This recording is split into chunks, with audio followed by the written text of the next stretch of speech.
सवाल तो बहुत अच्छा है, पर इसका बेहतर जवाब आपको वो लोग ही दे सकते हैं जो ये लिखते या लिखवाते हैं। हम सबकी इज्जत करते हैं और उनके अकायद का एहतराम भी करते हैं, लेकिन एक सोच तो आती ही है कि आखिर ऐसा क्यों?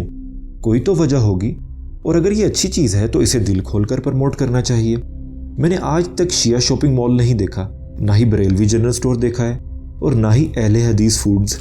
आपने कभी सोचा है कि ऐसा क्यों है? लोगों ने चौधरी मलक खान नहीं छोड़ा क्योंकि इस पर उन्हें फ़ख्र होता है, तो ये तो और भी ज़्यादा फ़ख्र वाली बात है, फिर इसे क्यों छोड़ दिया? ऐसा है कि अगर कोई भी अपने फ़िरके के नाम पर बिज़नेस का नाम रखेगा, और ये तो आप लोग खुद ही कहते हैं कि शिया शिया को, सुन्नी सुन्नी को, और अहले हदीस को बहुत सपोर्ट करता है, तो जाहिर सी बात है कि इसके कस्टमर तो बहुत कम हो जाएंगे, और इससे चाहे जो भी शख्स हो, जिस भी फ़िरके का हो, इसका बहुत नुकसान होगा। इसलिए कोई भी समझदार बिजनेसमैन ये नहीं करता।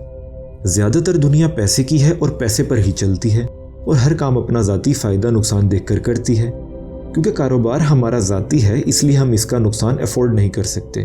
और रहा सवाल मस्जिद और दीन का, दीन और मस्जिद तो है ही अल्लाह की, इसके नुकसान का तो हम कुछ नहीं कर सकते।